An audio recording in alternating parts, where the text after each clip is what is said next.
Yan guys, meron tayo ngayong ginagawa na Honda ADV. So mabilis lang baklasin yung Honda ADV. Yung upuan lang dito babaklasin nyo. May tornilyo yan dito sa side. Yan. Tapos yung mga clip. Yan, nakikita nyo yan. Sobrang bilis lang ng baklasin. Ngayon, tuturuan ko kayo guys kung paano magbaklas ng throttle body para linisin nyo. Ito yan. Pakita ko lang sa inyo. Actually, nabaklas ko na siya. May tornilyo yan dito, dalawa. Ayan o. Gis yan, gis. Yan, okay.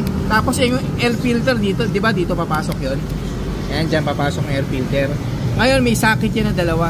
Ito yung socket o. TPS, tsaka yung IACB. Yan, ito yung TPS na socket.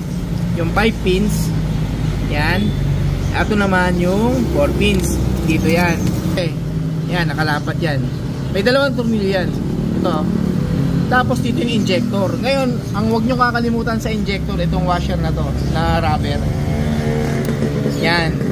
Yan, dito yan kakabit. Yan. Ngayon, ito yung dalawang tornilyo na injector. Nakakabit yan dyan.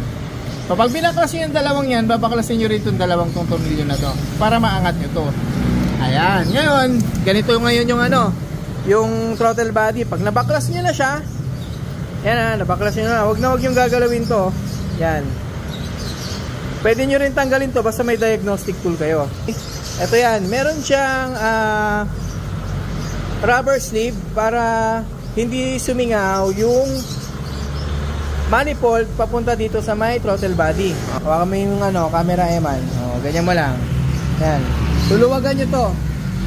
Pag naluwagan nyo yan, mahuhugot nyo na yan. Mahuhugot nyo na tong manifold. Hilain nyo lang siya. Yan. Patang hirap hilain. Yan. Ikutin nyo lang siya. Konting-konti lang. Yan. Dahan-dahan lang. Kailangan luwagan nyo to ha. So actually maluwag naman yan. Ito ha. And then nilinisin nyo na to. Kuha kayo ng throttle body cleaner. Kasi dito. Yan. Ito naman yung manifold. Yan, malinis yan. Sobrang linis yan. Ipalinis namin dito, degreaser.